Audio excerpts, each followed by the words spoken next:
Howdy,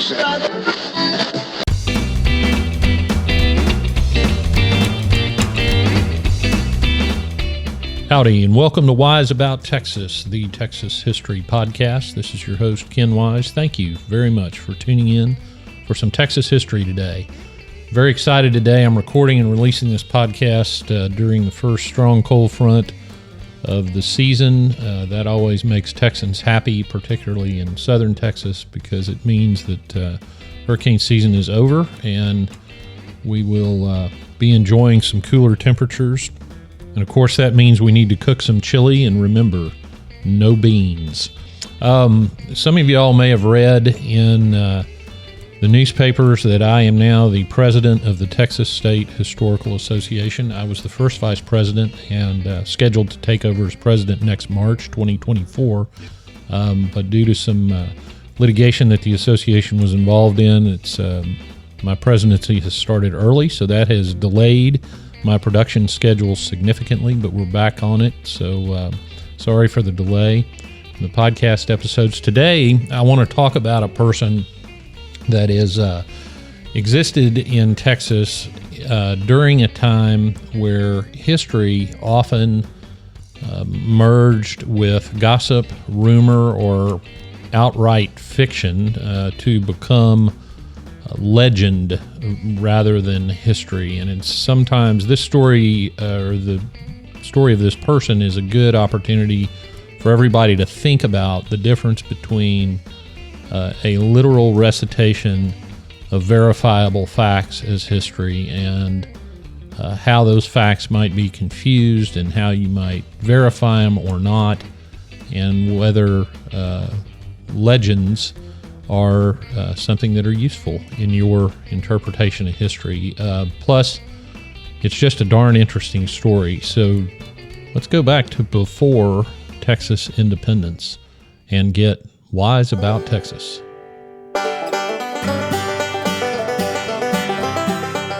Subject of today's story is a lady popularly known as Sally Skull, which I think is just a fantastic name. It just so happens I'm recording this and releasing it the day before Halloween, so that's strangely appropriate. Sally was born sometime around 1817, and her real name was Sarah Jane Newman. Now, that's a little bit of a coincidence because my daughter's name is Sarah Jane. I did ask if she wanted to go by Sally Skull. She declined. Now, we don't know if she was born in 1817 or around 1817. Her family was from Pennsylvania, but came into Texas with Austin's colony. And so let's digress for a minute. Her grandfather was a man named William Rabb. Rabb was in the milling business, and he had moved down into the Arkansas Territory. And at one point, some of that territory was ceded to the Choctaw Indians. So he just crossed the Red River and moved into what is now Red River County, Texas. Then was considered part of Arkansas Territory, or I guess Arkansas claimed it. But of course, it was really part of Mexico. And so Rabb wrote a letter to the Mexican authorities and said he had planned to be one of Austin's colonists. And it's thought that Rabb knew the Austins already. And so the deal was Rabb would get a land grant and he would open a mill, because that would have been one of the most immediately necessary industries in a young colony. So he came down, picked a site on the Colorado River near LaGrange, which had some springs, and this land was just west of present-day LaGrange, Texas.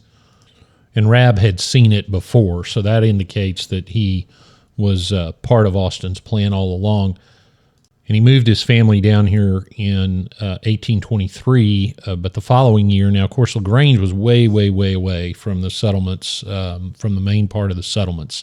As longtime listeners of this podcast know, if you were in LaGrange in the 1820s, you were smack in the middle of the Comanche Indian Territory. Rabb learned that the hard way, so he moved to a settlement that still exists called Egypt, which is in Morton County. And he ended up being a very large landowner. He got 5 leagues of land, most of which was in present-day Matagorda County, but some of which was where he had agreed to build that gristmill. Quick mention something about Rab. There was I believe it was the Battle of Concepcion episode early on in this podcast many years ago. I think William Rab was the one, was an example that I used of someone who said, if we are not going to fight the Mexican army, I'm just going home. And he and a bunch of other people just left, talking about the volunteer nature of the Texian militia. So anyway, Sally is born into this family. So you can already start to see the spirit that she inhabited. One story about her early life is that the Newman family was in a cabin. Sally's mother's name was Rachel Newman. And the Comanches, of course, were frequent visitors to these settlers' cabins and would try to run off, steal the horses, steal the livestock, and occasionally attack the family. And apparently, the little log cabin, the door didn't go all the way to the floor, as was common in those log cabins, and that an Indian tried to thrust his feet under the door to try to lift it off its hinges, and Sally's mother, Rachel, chopped his toes off with an axe. Now, there are no documents reflecting that story, but you can imagine if Sally saw that, it would have made an impression on her. Another story from the same time period is that one of the common things the Indians would do was get on the roof and try to come down the chimney, and that Rachel Newman, Sally's mother, emptied a feather pillow into the chimney and lit it to try to smoke the Indians out. So Sally inherited a fighting spirit. She entered into her first marriage when she was 16 years old. Now, if you read about Sally Skull, some people say she was married 5 times. Some people say she was married 6 times, but you can't get to either of those numbers without your first one. So she gets married at 16 to a man named Jesse Robinson. Robinson had been a ranger in the 1820s, among the earliest of the Texas Rangers. He actually had rescued the Rabs when a large gang of several hundred Indians had surrounded the Rab house for a time. And he went on to fight in the Battle of San Jacinto. They had 2 children, but the marriage was not destined to survive, and they eventually split up. Sally then married George Skull in 1843, acquiring her now famous last name. But that marriage was over by 1849, and George Skull is nowhere to be found. Now, one article I read said that he signed a court document somewhere in 1853, but Sally would always go around saying that he had died. In any event, in 1852, Sally bought her own ranch near the town of Banquete in Nueces County. And she married husband number 3, a guy named John Doyle. One author supposedly found the marriage record in Nueces County, and she had signed it Sarah Skull with a K, not a C. Now, supposedly by this time, she had started to build quite the reputation as a knowledgeable horsewoman and horse trader. She apparently was armed all the time. She allegedly had very foul language and loved to play poker. She was also said to be fairly proficient with a bullwhip. Now, all of those traits sort of picture a cartoon character of the Old West. So here's where you got to start asking yourself some questions and whether all of that was really true and where all of that comes from. And so obviously there's no photographs or anything like that. So, but the point is, a reputation was starting to grow in the area. Now, around this time, the very famous Texas Ranger Rip Ford, John Salmon Ford, supposedly encountered Skull and knew who she was. And he described it in his memoir, and he talked about being near Kinney's tank.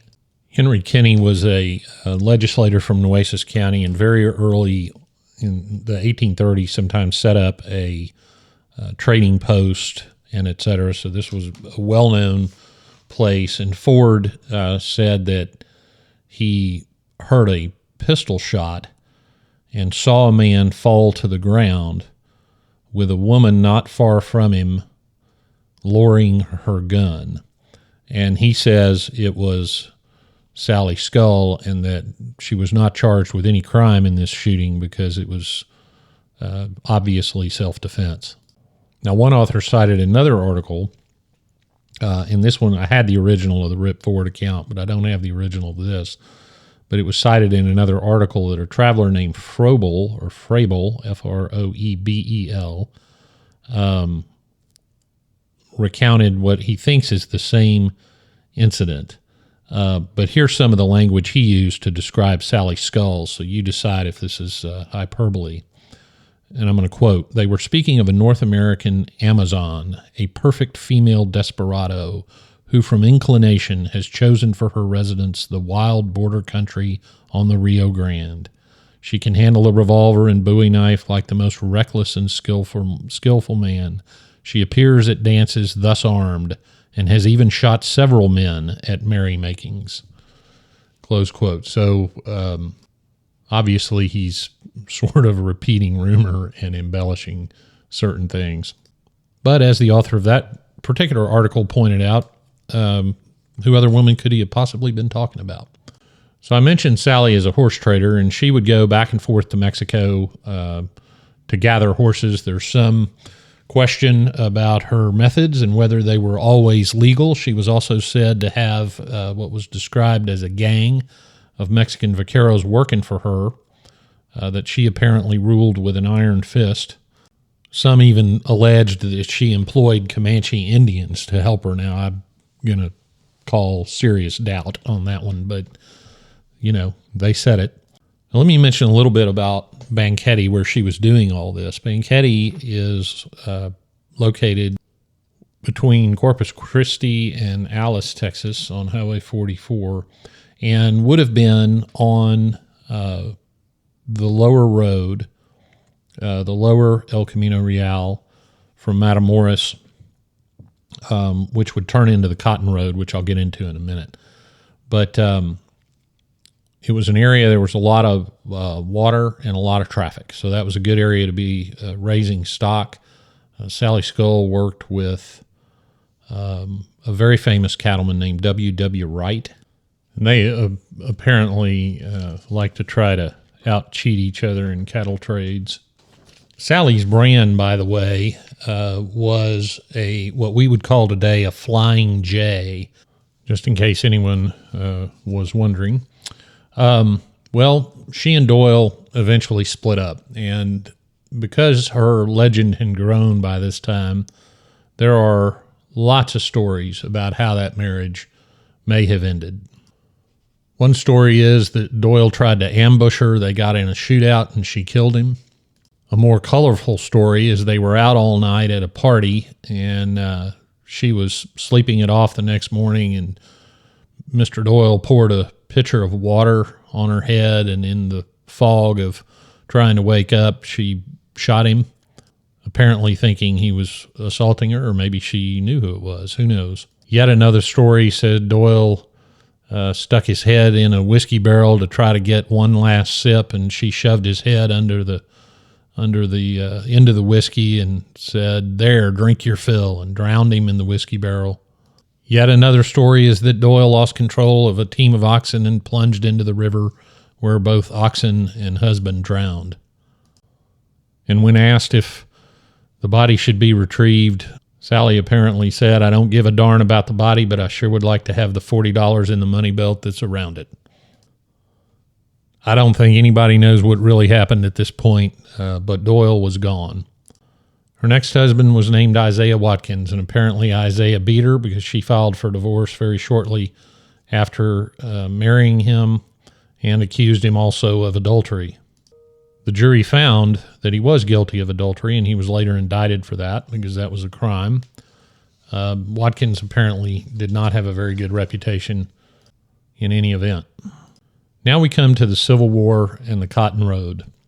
During the Civil War, the Union blockaded the South, and of course the South depended on cotton for its economy. And so what would happen is that the cotton would be shipped all the way down to the mouth of the Rio Grande at Matamoros, crossed over the river, and shipped with Mexico, which was obviously not involved in the war. This cotton would be shipped, as I mentioned earlier, down the lower, what we call the lower road, which ran to Matamoros, and that kind of became the lifeline of the Confederate economy. The railroads that existed at the time terminated at a town called Alleyton. Alleyton is just east of present-day Columbus, Texas, kind of on I-10. And the railroads would end there, and so the cotton would move by wagon from there down to Matamoros. And Sally got into the business. She knew that road like the back of her hand. Her place at Banquetti was kind of halfway, more or less, between Alleyton and Matamoros. So she got out of the horse trading business into the cotton business and the mule train business, and apparently always accompanied her wagons personally. Around that time, someone described her as superbly mounted, wearing a black dress and a sunbonnet, a six-shooter hanging at her belt, steel blue eyes, and sitting on her horse like a cavalry officer. That's how one observer described Sally at this point. Let me say one more thing about this cotton road. So she would haul this cotton down to Matamoros, but then she would load up with goods that were needed in the South. She'd load up with medicine, with ammunition, clothing. So this was, she was making money coming and going. After this time period, Sally starts to slowly disappear from the historic record. One author refers to an incident that shows up in the district court minutes of Goliad County, where she was indicted for perjury on May 4th, 1866, about a year after the Civil War ended, and was found not guilty. Now, the court file doesn't exist, but the minutes exist. The minutes of the court are where the judge records the significant events of a case. So you'll have the indictment, you'll have a record, the judge's record of the trial, which will be very brief. It won't be the transcript with the testimony and all that stuff. And then it'll be, the jury, the names of the jurors, and all of that sort of thing, and the verdict. Unfortunately, as is the case with so many Texas courthouses, the Goliad County Courthouse burned down at one point, and so those records are gone. And there aren't any more rumors of or sightings of Sally Skull after that. Another author records a lawsuit in San Patricio County in 1859 where the defendants are Sarah Watkins and her former husband, Isaiah. So that certainly could have been, probably was, Sally Skull. And there is a notation. Now, I'm reading this from another article. I did not go to San Patricio County and look at the court records, but apparently in April 1867, the case was continued for several years, and that it was continued again in April 1867, and a notation, quote, death of defendant suggested, close quote. Now, there's a document that you would file in a civil case called a suggestion of death, which means that case, in modern times, that case would be transferred to a probate court. It would no longer be in a civil court because the case would be against the estate of the defendant. Near that time, in June 1868, apparently Sally's daughter Nancy had died, but had two sons, and Sally's son Alfred was still alive, and that the brand, her Flying J brand, or what we call the Flying J brand, was recorded in the names of those descendants in June 1868. But then you go back to the minutes of the San Patricio County District Court, and the case that I referred to earlier, ends up dismissed in October 1868 on the motion of the defendants, that defendants being Sally and her husband, Isaiah Watkins. So the question is, who was representing Sally if she was indeed dead? Did her heirs represent her and agree to dismiss the case? Not unlikely. Did she have no representation and the case was dismissed? Maybe, but probably not. I don't think we'll ever know. She might have had a lawyer, and sometimes when lawyers can't find their clients, the judge will let the case go. So we don't know for sure. But Sally is gone at this time. But there's one more story. Someone named McDowell, who was described as a drifter, told a story that he claimed to have seen buzzards circling in an area between the Nueces and the Rio Grande, that he investigated and he found a boot tip sticking up from a shallow grave and uncovered the body of a woman who had obviously been murdered. You know what? I just discovered I left something out earlier. She got married again to a man named Horsdorf, Horsdorff. Nothing remarkable to relay, which is why I skipped over it in my notes. I apologize. So she's married again at the time that she's disappearing from this record. And I say that to say this. Horsdorf was remarried by July 1868. So that fits in with the suggestion of death on the part of Sally Skull sometime in the late 1860s. But of course, we can't know for sure. That is some evidence, and some pretty good evidence, but she may have just disappeared. There's rumors that she was seen in the 1870s around Goliad or Hallettsville, but she was so well known by this time that surely we would have more to go on if she was in fact alive. And if that drifter story was taken seriously, it probably would have been investigated and the body recovered. And finally, we have one last clue. J. Frank Dobie wrote an article that appeared in the Southwest Review in 1962. And the article is about his early days teaching school in Alpine, Texas. And one of the people he discusses meeting in that area was Alice Stillwell Henderson. Miss Henderson is a famous character in the Big Bend region. There's a Stillwell crossing on the Rio Grande. And apparently they were gathering cattle, which would take several weeks. And Miss Henderson would stay up late at night. And one of the cowboys noticed this and asked her what she was doing. And she said, "I am writing the life of Sally Skull." Now, how she would know Sally Skull or be able to write a biography at least implies that maybe Miss Skull had moved to West Texas and desired that her life be recorded. In any event, that's the legend of Sally Skull. And I'm going to end this with a quote from J. Frank Dobie from that article. Quote, "Sally Skull belonged to the days of the Texas Republic and afterward. She was notorious for her husbands, her horse trading, freighting, and roughness." Close quote. That was the life of Sally Skull. Well, now to the part of the episode called Getting There, where I tell you how to see some of the places I mentioned in the episode. We'll start with William Rabb, Sally's grandfather, William Rabb. There's a cenotaph to William Rabb, as well as some other families, the Tumlinson family, in the early Texas settlers, old 300 colonists in the Texas State Cemetery. And I always encourage listeners to take some time, especially with the cooler weather, and walk through the Texas State Cemetery. You can learn so much Texas history just walking through there, and you'll see a cenotaph with William Rabb's name on it. Rabb's Prairie, the LaGrange land, is located just north and west of LaGrange off Highway 77. Highway 77 is the highway that runs through downtown LaGrange.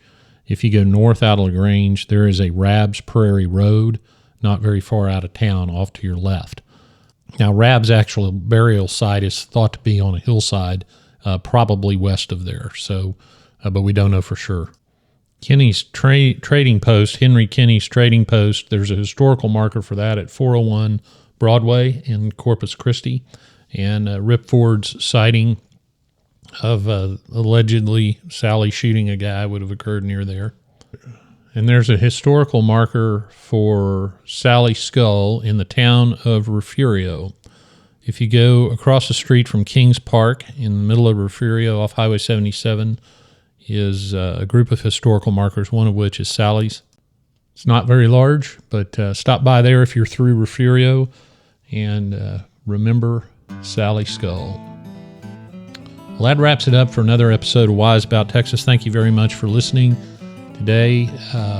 You find us on Facebook, the Wise About Texas Facebook page, Twitter and Instagram at Wise About Texas. And if you want to support the preservation and promotion of Texas history, you can go to patreon.com/wiseabouttexas. Thanks for listening. Go out and do something for Texas today. And until next time, God bless Texas, and we'll see you down the road.